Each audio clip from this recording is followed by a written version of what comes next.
Cordial saludo, está la exposición de la fase uno de reconocimiento general del curso de diseño de bases de datos.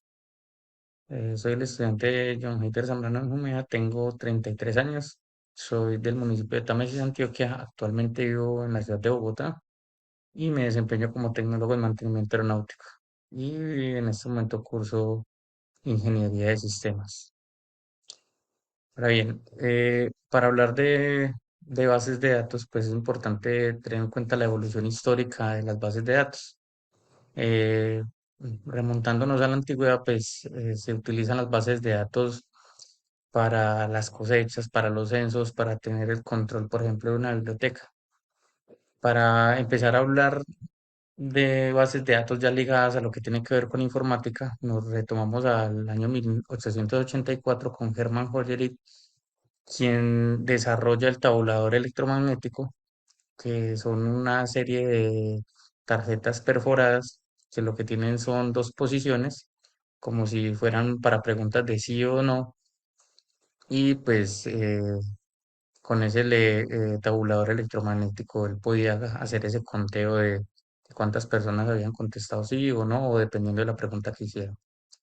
Posterior a esto, en los 50 se desarrollan las cintas magnéticas, como los disquetes, como los cassettes, pero entonces estas tenían un problema, que para poder usted buscar una información tendría que regresarse nuevamente al inicio.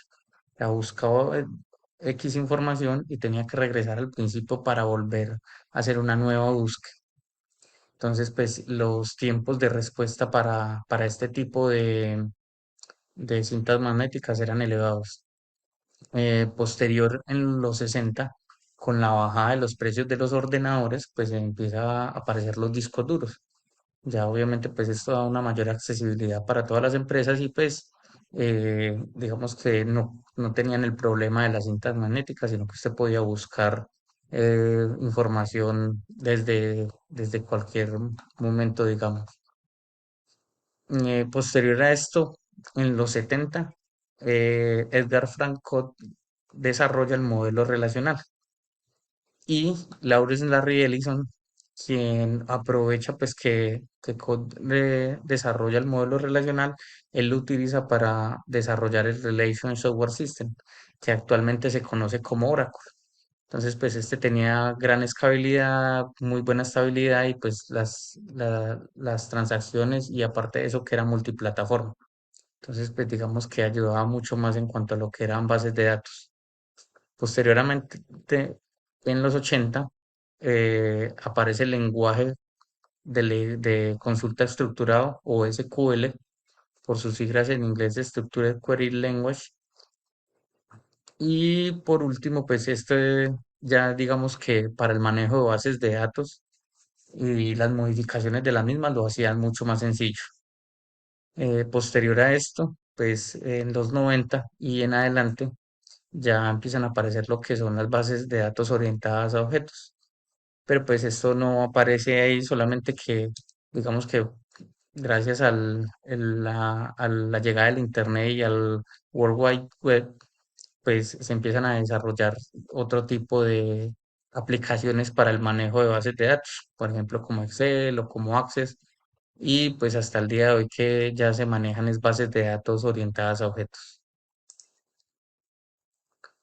Estos fueron unos de los conceptos que se seleccionaron. Entonces, pues tenemos en cuenta que una base de datos es un conjunto de información que se agrupa y está estructurada. Esta nos ayuda pues a proteger, recoge información y aparte de eso a una toma de decisiones.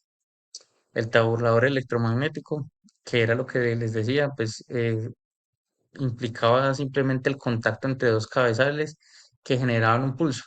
Entonces la tarjeta, al estar, digamos que perforada en un punto, entonces permitía que esos cabezales tocaran y ahí hacía un conteo. Las cintas magnéticas, que entonces estas simplemente grababan una pista sobre una banda plástica de un material magnetizado. Los discos duros, que pues estos ya grababan lo que era datos digitales de forma rápida y segura. Y pues hasta el día de hoy aún se utilizan los discos duros. Modelo relacional, que entonces es, digamos, es la capacidad que tiene los datos para establecer vínculos mediante la unión de tablas, que es más o menos de lo que trata el modelo relacional, que son como tablas basadas en columnas y filas. El Relation Software System, que se usa para crear, actualizar y administrar, pues en sí todo lo que tiene que ver con bases de datos, pero netamente relacionales. SQL, que es, digamos, un lenguaje de programación establecido para esa administración de bases de datos. Y por último, bases de datos orientadas a objetos, que entonces es a lo que nos permite es encapsular información basada en un objeto puntualmente. Pero esto pues ya tiene que ver directamente con la programación orientada a objetos. Ahora bien, la tendencia que se ve en cuanto a lo que tiene que ver con bases de datos, entonces pues tenemos que, que las bases de datos, entonces en Big Data y analítica predictiva, entonces eso lo que hace es utilizar nodos que se comparten la información y pues digamos que ayuda a hacer un análisis mucho más predictivo de lo que está pasando con los datos. Digamos que las variaciones de los datos van a ser como mucho más fáciles de estudiar por estas tendencias. Integración de la inteligencia artificial, pues como vemos ahora todo es con IA, entonces pues es lo que se está viendo, las tendencias a integrar inteligencia artificial en el análisis y en el desarrollo de bases de datos. Bases de datos distribuidas escalables, eso tiene que ver que las bases de datos están como en unos nodos que se comparten a su vez y pues digamos que dan esa facilidad de tener la información constantemente a la mano. Bases de datos en las nubes, pues ya para nadie es un secreto que la mayoría de la información se guarda es en la nube, en la internet, entonces pues son tendencias que se empiezan a notar, entonces se guarda información directamente en las nubes y pues ya digamos que el sistema lo único que hace es correr las aplicaciones. Bases de datos en la memoria, entonces pues esta simplemente se basa en bases de datos que almacenan toda la información directamente en la memoria interna del dispositivo que está haciendo o de la aplicación que está manejando las bases de datos. Y seguridad y privacidad, pues por lo mismas tendencias de la Big Data, de la integración de la inteligencia artificial, de los datos en la nube, pues es importante que la seguridad y la privacidad de estas bases de datos sea, digamos que más rigurosa para que cualquier persona no vaya a tener acceso a ella o vaya a poder modificarlas desde otro punto. Ahora bien, pues algunas de las herramientas acá que nos muestran para gestión de bases de datos relacionales, por ejemplo, MySQL o Oracle Database, para bases de datos no solo SQL, que es lo que refiere no SQL.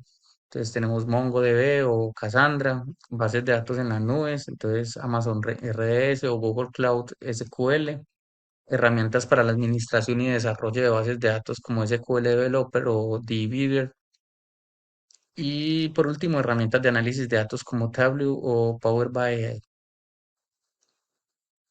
Por último, tenemos un ejemplo de la utilización de una base de datos, algo muy sencillo como es una tienda minorista que pues necesita tener un registro de los productos que tiene en el momento, un registro de ventas, una gestión de lo que tiene en stock, de lo que tiene, digamos, almacenado, los proveedores, una gestión de los proveedores que le brindan los productos a la tienda y un análisis de datos para saber qué es lo que más rotación tiene.